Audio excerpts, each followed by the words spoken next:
যদি সাংবাদিক নির্যাতিত হয়, সাংবাদিক যদি অসহায় হয়, এর জন্য আমরা সারা বাংলাদেশের সংবাদকর্মীরা উঠে পড়ে সংবাদপত্র সমাজের দর্পণ। সংবাদপত্রকে টিকিয়ে রাখার জন্য সাংবাদিকরা সকাল হতে রাত 12টা পর্যন্ত ঘুরে ঘুরে সংবাদ সংগ্রহ করে পত্রিকাগুলি চালু রাখতেছে। ইদানিং পাঠক এবং গ্রাহক পত্রিকার খুবই কম, তারপরেও সংবাদপত্র বাংলা ভাষার পত্রিকাগুলি অত্যন্ত দুর্বিষহ অবস্থায় চলিতেছে।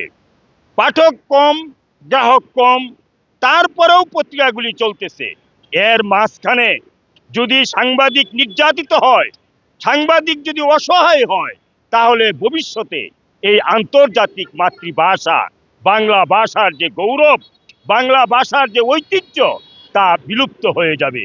এই সমস্তের মোকাবিলার জন্য কলম সৈনিকদের এগিয়ে আসতে হবে এবং অগ্রযাত্রা পত্রিকার সাংবাদিকদের বিরুদ্ধে যে মামলা দায়ের করা হয়েছে, অবিলম্বে মামলা প্রত্যাহারের দাবি রেখে আমার সংক্ষিপ্ত বক্তব্য শেষ করলাম। আজীবন সদস্য। আমি অনেক নির্যাতিত, আমি অনেক ক্ষতিগ্রস্ত হওয়ার পরে সাংবাদিকতা আসছি। সাংবাদিক জাতির বিভাগ। যে দেশ যত শিক্ষিত সে দেশ তত উন্নত, যে দেশের যোগাযোগ ভালো সে দেশ আরো বেশি উন্নত। যে দেশে গুণীজনদেরকে মূল্যায়ন করা হয় না সে দেশে গুণীজনদের জন্ম হয় না। গুণীজনদের শ্রেষ্ঠ হয়েছে লেখক, কলামিস্ট, সাংবাদিক। তবে সাংবাদিকদেরকে অনেক হয়তো খারাপ মানুষরা অনেক বারবার অনেক নির্যাতিত করে। মনে করেন একজন সন্ত্রাসী একটা অঘটন ঘটাইতেছে, এখানে যদি একজন সাংবাদিকে দেখে তখন সন্ত্রাসী কি করে, ওই লোকটারে বাদ আগে সাংবাদিককে হত্যা করে। তা আমি আর কি বলবো, আমারও অনেক কষ্ট আছে।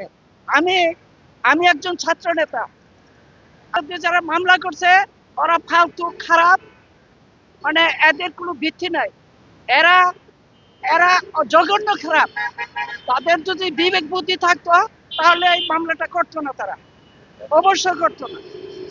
সত্তর যেই মামলাগুলো আমাদের সাংবাদিক ভাইদের উপর দেওয়া হয়েছে, এগুলো যদি প্রত্যাহার না করে নেয়, আমরা সারা বাংলাদেশের সংবাদকর্মীরা কিন্তু বসে থাকবো না। এর জন্য আমরা সারা বাংলাদেশের সংবাদকর্মীরা উঠে পড়ে লাগবো এবং এর একটা সুষ্ঠু বিচার না হওয়া পর্যন্ত, সুষ্ঠু সমাধান না হওয়া পর্যন্ত আমরা ক্ষান্ত দিব না, ইনশাআল্লাহ।